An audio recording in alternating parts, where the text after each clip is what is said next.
최근 심장마비를 겪는 환자가 5년 새 34%나 급증했습니다. 이 때문에 늦어도 6분 안에 빨리 응급조치를 취해야 합니다. 현실에서 이런 행운은 전체 응급 환자의 8.7%에게만 돌아갑니다. 응급처치 방법과 그 중요성을 김소연 기자가 전해드립니다. S그룹 회장이 호흡곤란과 심장마비 증세 상태로 심폐소생술을 받고 극적으로 위기를 넘겼습니다. 병원 도착 당시 심장마비를 일으켜 응급처치를 받고 난 뒤 심장혈관을 넓히는 스텐트 시술을 진행. 현재는 심장 상태가 정상적으로 돌아왔습니다. 심장마비의 절반 이상이 가정에서 발생하는데 심폐소생술을 받는 경우는 10명 중 1명도 안 됩니다. 이 때문에 생존율이 6%에 못 미치고 중증 뇌손상 없이 사회생활을 하는 경우도 2.3%에 그치고 있습니다. 시민들이 심폐소생술에 대해 얼마나 알고 있는지 알아보겠습니다.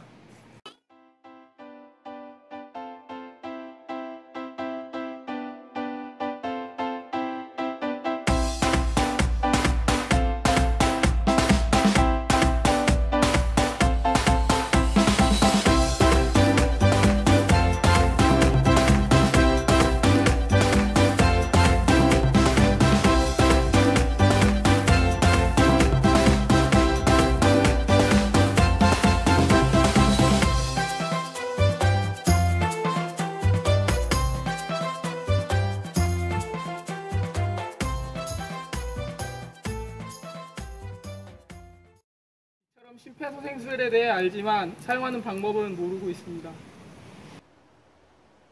심장마비가 온 후 4분이 지나서도 아무런 조치를 취하지 않을 경우 나중에 심장이 소생된다 하더라도 식물인간이 되거나 뇌사 상태에 빠질 확률이 높습니다. 우선 주위에 응급 상황임을 알리고 주변 사람들을 지목하여 119 신고와 제세동기를 요청합니다. 쓰러진 환자의 어깨를 가볍게 흔들거나 소리치는 행동으로 반응을 확인하고 반응이 없으면 지체 없이 심폐소생술을 실시합니다. 가슴 압박 30회, 인공호흡 2회가 원칙이며 환자의 가슴 중앙에 깍지 낀 두 손바닥의 윗부분으로 양팔을 쭉 편 상태에서 체중을 실어 환자의 몸과 팔이 수직이 되도록 합니다. 가슴이 5에서 6cm 깊이로 눌릴 정도로 강하고 빠르게 압박합니다. 인공호흡은 환자의 머리를 뒤로 젖히고 턱을 들어서 기도를 확보한 후 엄지와 검지로 환자의 코를 잡아서 막고 입을 크게 벌려서 환자의 입을 완전히 막은 뒤에 가슴이 올라올 정도로 1에서 2초 동안 서서히 숨을 불어 넣습니다. 숨을 불어 넣을 때에는 환자의 가슴이 부풀어 오르는지 눈으로 확인해야 하며 숨을 불어 넣은 후 코에서 손을 떼 공기가 배출되도록 합니다. 기본 5번 정도 반복 후 맥박 확인한 후 맥박이 없을 시 다시 심폐소생술을 시작합니다. 제세동기도 적극적으로 활용하는 것이 좋으며 의료진이나 구급대원이 도착할 때까지 시행해야 합니다. 심폐소생술처럼 간단한 응급처치만 알아두어도 귀한 생명을 살릴 수 있습니다. 케마뉴스 김승일입니다. 앞서 말씀드린 S그룹 회장이 호흡곤란과 심장마비 상태로 심폐소생술을 받고 극적으로 위기를 넘긴 사례로 심폐소생술에 대한 관심이 높아지고 있습니다. 심장마비 환자를 살리기 위해 반드시 필요한 것이 심폐소생술과 심장에 전기 충격을 주는 자동 제세동기입니다. 설치율은 절반도 되지 않은 것으로 조사되었습니다. 김은아 기자가 보도합니다. 우리나라는 연간 약 2만 5천 건의 심정지 안전사고가 발생하여 하루 평균 68명이 사망하고 있습니다. 그러나 응급의료에 관한 법률에 의무 설치 대상으로 지정돼 있는 선박, 철도, 객차, 500세대 이상 공동주택 등 자동 제세동기 설치율이 낮고 관리도 부실해 국민 안전이 위협받고 있는 것으로 나타났습니다. 한국소비자원이 AED 의무 설치 대상 중 120개 장소에 대한 실태를 조사한 결과 설치율은 42.5%에 불과했습니다.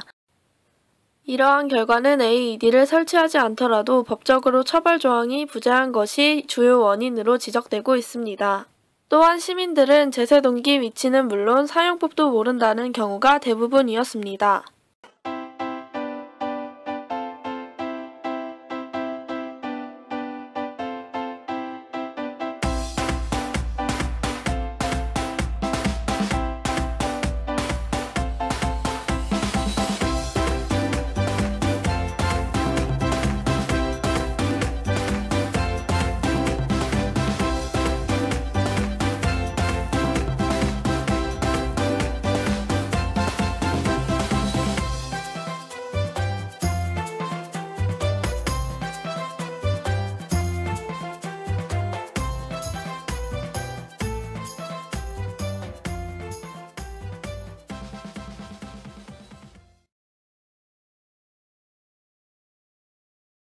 설치 보급 관리 강화뿐만 아니라 병원 밖 심정지 환자 발생 시 일반인에 의한 활용률을 높이는 것이 무엇보다 중요하나 홍보 교육이 취약해 AED 활용에 대한 국민 인식도는 매우 낮은 상황이므로 전국가 차원에서 체계적인 홍보와 교육 강화가 시급합니다. 테마뉴스 김유나입니다.